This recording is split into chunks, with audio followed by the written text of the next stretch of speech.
Hola, soy María Villalba y este año os voy a dar la clase de las arritmias de medicina interna de Equi2.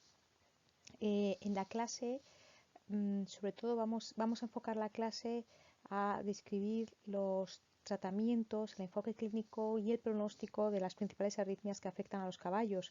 Y eso quiere decir que ya tenéis que tener, deberíais recordar el diagnóstico de las arritmias en función del electrocardiograma y un poco la fisiopatología de la génesis de las mismas.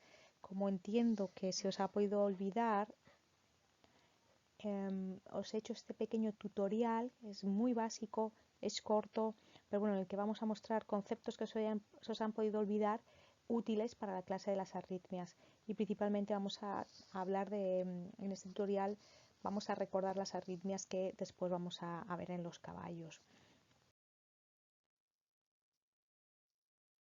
Si recordáis, había diferentes tipos de clasificación de las arritmias. Yo creo que esto es importante que lo volvamos a mencionar porque ayuda a realizar un diagnóstico definitivo el tenerlas agrupadas. Se podían agrupar o clasificar en función del origen y en esta clasificación podemos encontrar arritmias ventriculares si se originan en los ventrículos y supraventriculares si se originan por encima de los ventrículos, que puede afectar al nodo auriculoventricular o directamente a las aurículas. Y dentro de las arritmias que se originan en las aurículas podemos encontrar arritmias que afectan al propio nodo sinusal, recordad que están en la aurícula derecha, y aquellas arritmias que afectan a lo que es el miocardio atrial. Además, también se pueden clasificar en función de su frecuencia cardíaca y tenemos las taquiarritmias si cursan con una elevación de la frecuencia cardíaca y las bradiarritmias si cursan con una disminución de la frecuencia cardíaca, aparte de la alteración propiamente dicha de la arritmia. Y luego también por el modo de presentación. Podemos tener arritmias paroxísticas, que son las que aparecen y desaparecen, y arritmias permanentes que están establecidas y se mantienen en el tiempo en el animal. A veces las paroxísticas son difíciles de detectar porque puede que la presentación sea únicamente en el ejercicio y cuando estás evaluando al animal en reposo no se observan. Para la clase de arritmias vamos a hablar, y enfocada a lo que es más frecuente encontrar en los caballos, vamos a hablar dentro de las taquiarritmias de los complejos prematuros supraventriculares o complejos prematuros auriculares, de los complejos prematuros ventriculares, de las taquicardias atriales, que vamos a ver únicamente dos, de la fibrilación auricular y de la taquicardia ventricular. Y como bradiarritmias vamos a ver el bloqueo sinusal, los bloqueos auriculoventriculares. Si estas mismas arritmias las llevamos a esta clasificación, bueno, pues tendríamos los complejos prematuros auriculares o supraventriculares y la taquicardia auricular y la fibrilación auricular dentro de las arritmias auriculares. Tendríamos el bloqueo sinusal dentro de las arritmias que afectan al nodo sinusal, los bloqueos auriculoventriculares en el nodo auriculoventricular y complejos prematuros ventriculares y taquicardia ventricular afectando a los ventrículos.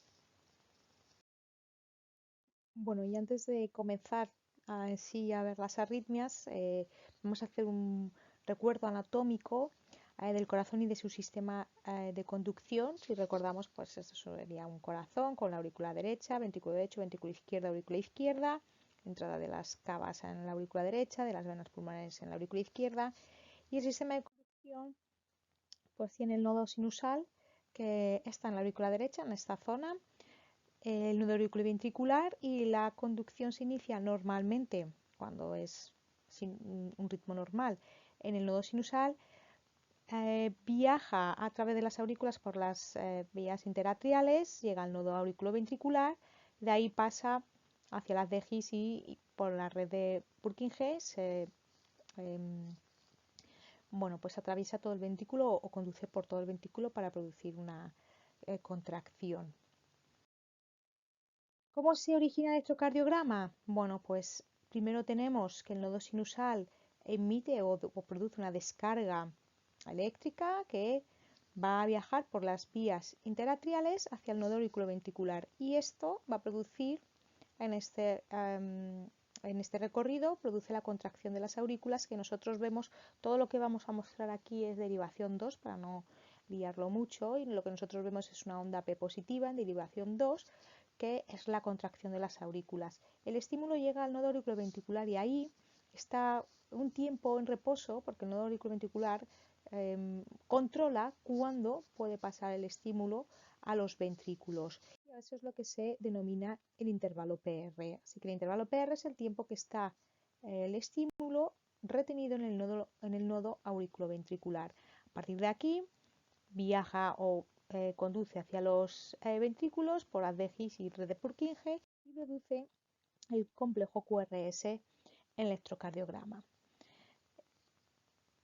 El complejo QRS en el electrocardiograma está relacionado con la contracción ventricular. A partir de aquí hay una repolarización que se ve como una onda T y tenemos el segmento ST. Por tanto, importante, en el electrocardiograma tenemos la onda P, que es la contracción de las aurículas. El nodo sinusal emite o produce una descarga, se genera un impulso eléctrico, viaja por las aurículas y tenemos la onda P. El estímulo llega al nodo auriculoventricular donde es retenido y tenemos el intervalo PR, y cuando pasa hacia los ventrículos, el estímulo eléctrico, se produce la contracción ventricular y tenemos el complejo QRST y después la repolarización. Esto sería un latido sinusal o un latido normal. Recordar que sinusal, que no lo tengo metido en esta presentación, quiere decir que la onda P es positiva en derivación 2, que el intervalo PR más o menos es constante porque cada onda P va seguida de su QRS o de un complejo QRS, que la frecuencia cardíaca es la esperada para la especie y que el intervalo RR, porque aquí tendría pues, otro latido, ¿verdad? Y el intervalo entre la R y la R es completamente regular. Eso es lo que significa un ritmo sinusal. Bueno, y ahora vamos a ver cómo identificar las alteraciones del ritmo cardíaco, o por lo menos las que vamos a ver en la clase de las arritmias. Tenemos aquí arriba como referencia un latido normal o un latido sinusal, recordar P positiva, P es la contracción auricular, el QRS es la contracción ventricular y la onda T la repolarización. Bueno, vamos con los ritmos patológicos. El primero, vamos a hablar de aquellos que afectan al nodo sinusal. Si el nodo sinusal no se despolariza, pues vamos a tener un bloqueo sinusal, obviamente. ¿Y qué es lo que vamos a ver? Pues que no se inicia un latido, así que vamos a ver una ausencia de ondas en el electrocardiograma. Habrá un electro sin latido y sin onda P. Y bueno, remarco que no hay onda P, obviamente no va a haber nada, pero bueno, esto es lo que lo diferencia de los bloqueos auriculoventriculares de segundo grado que vamos a ver ahora, que sí tienen onda P. Entonces, en el bloqueo sinusal, como el nodo sinusal no inicia la despolarización, no inicia una descarga, no vamos a ver latido. Este sería el electro P, QRST, P, QRST, ausencia de ondas porque el nodo sinusal no está despolarizándose, P, QRST. ¿Qué ocurre si el nodo auriculoventricular a veces no conduce el estímulo? Bueno, pues esta arritmia se denomina bloqueo auriculoventricular de segundo grado.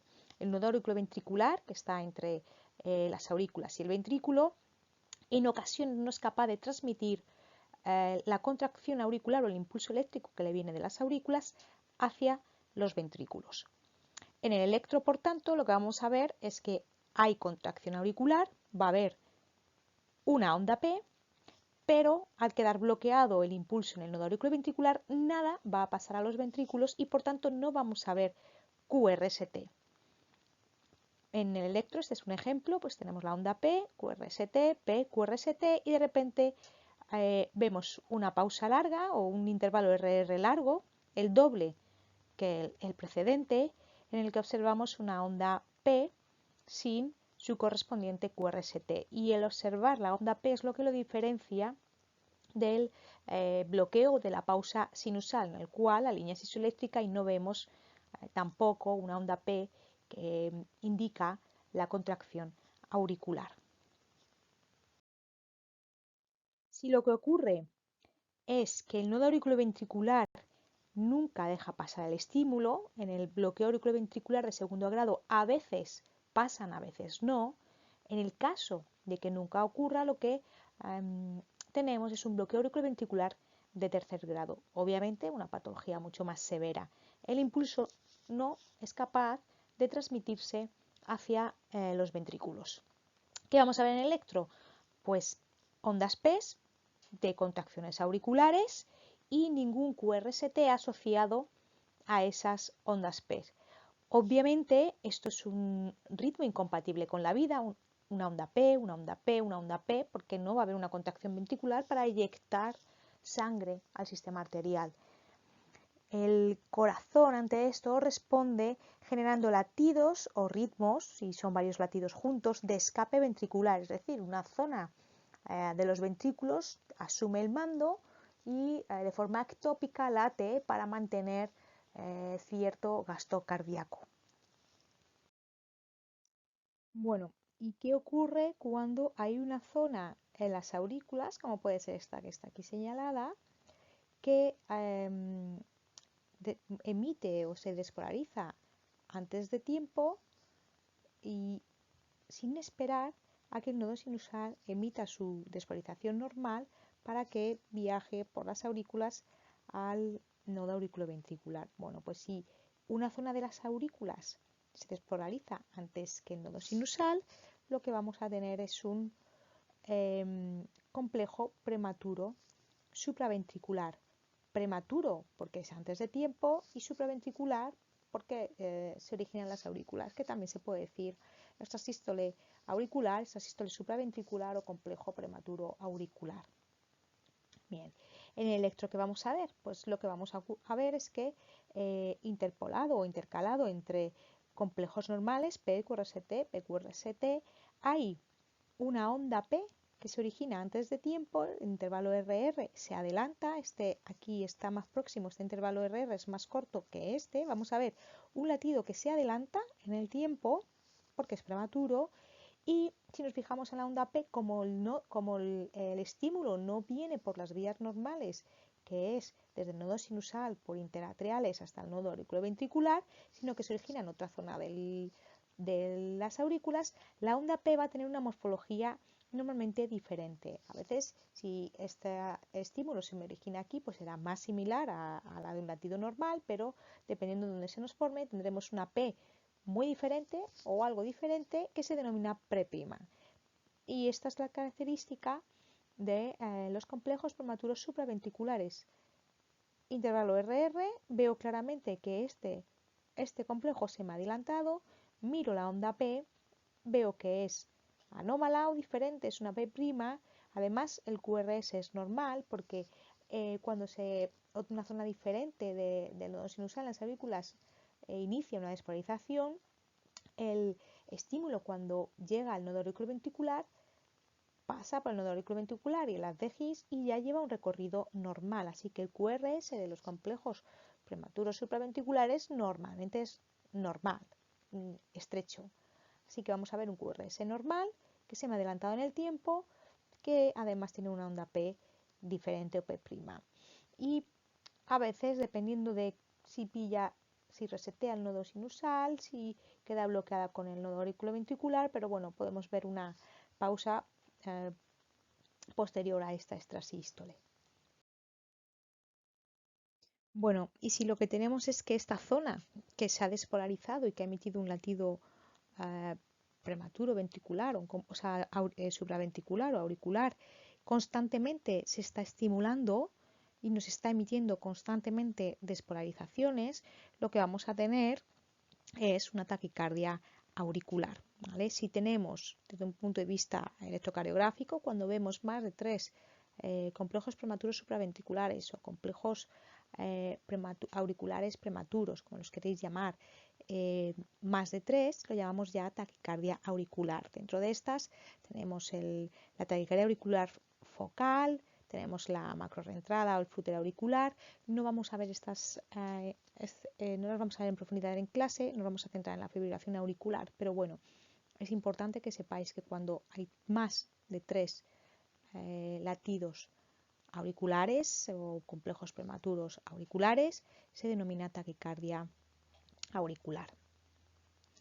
Lo que vamos a ver, bueno, pues son una racha, que podrá ser sostenida o no sostenida, de complejos o de latidos auriculares, que los identificamos por una QRS normalmente pues estrecho y con una morfología similar a la normal, porque recordar que una vez que llega al nodo auriculoventricular ya transmite de forma normal, y con una onda P diferente dependiendo en la zona en la que se forma, que se denominan P'.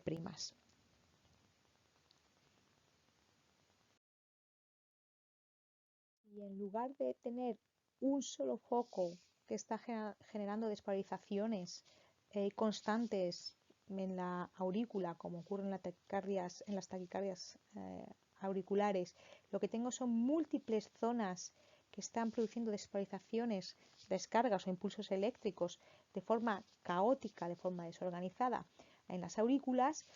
Lo que tenemos es una fibrilación auricular, ¿vale?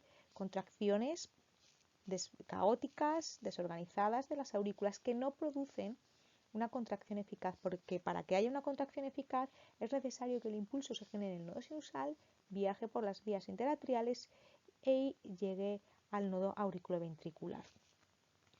Lo que va a ocurrir es que todas estas despolarizaciones caóticas llegarán al nodo auriculoventricular de forma irregular, y el nodo auriculoventricular bloqueará la mayor parte de ellas, porque un caballo, por ejemplo, con fibrilación auricular tiene como en torno a entre 165 y 500 despolarizaciones por minuto de las aurículas. Obviamente no todas pasan al ventrículo. El nodo auriculoventricular bloquea la mayoría de...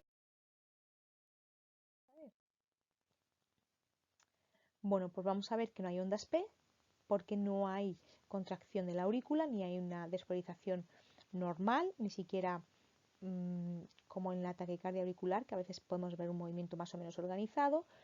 Y vamos a ver QRS, esos complejos QRS que son iguales, porque una vez que el estímulo llega al nodo auriculoventricular va a tener una conducción normal por los ventrículos, así que los QRS van a ser normales, estrechos, y el intervalo RR va a ser un intervalo irregular. Se denomina en este caso, se dice normalmente irregularmente irregular, porque es caótico, porque es muy dependiente, sobre todo en reposo, muy dependiente de cuáles o cuántos de estos estímulos le van llegando, va dejando pasar o no. Y esta es la fibrilación auricular.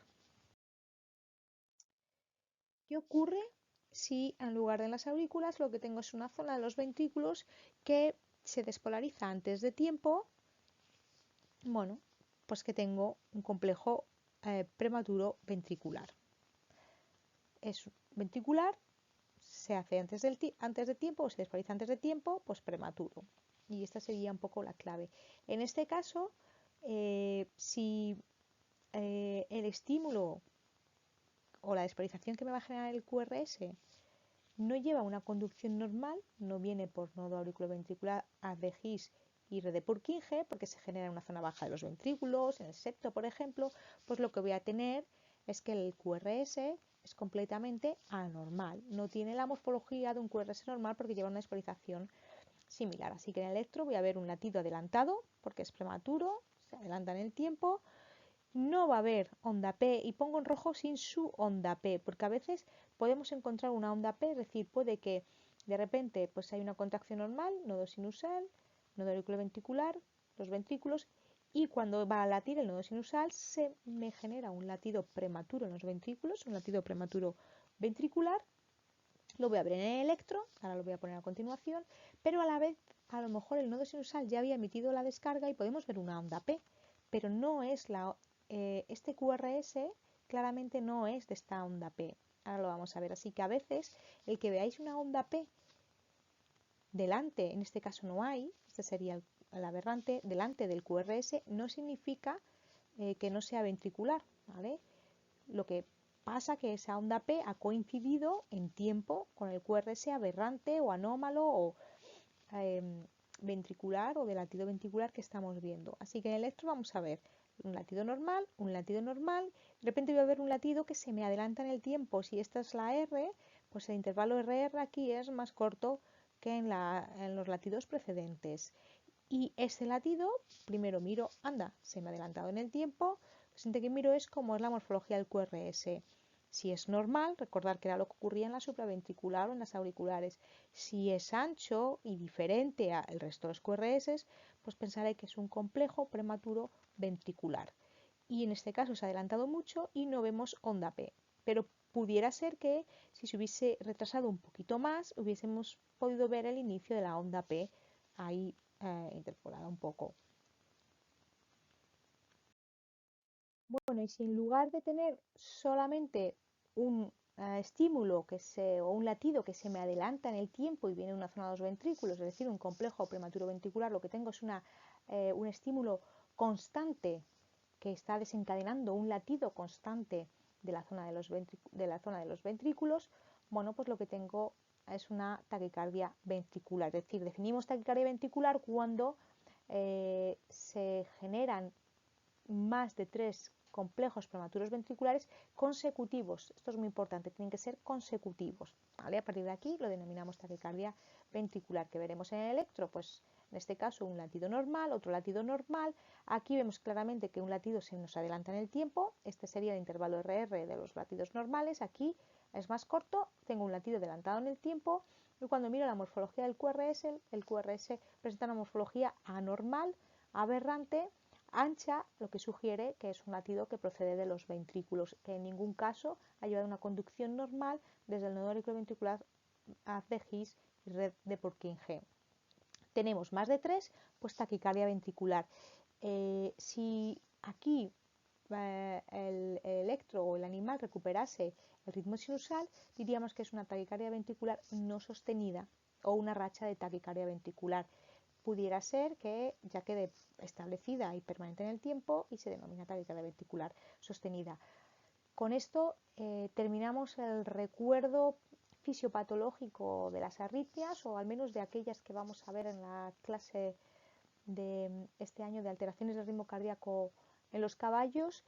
Cualquier duda que os surja sobre este tutorial, podéis mandarme un correo electrónico o lo vemos en una tutoría, como prefiráis. Creo que mi correo está en el campus, pero bueno, si no es mvorero@ucm.es.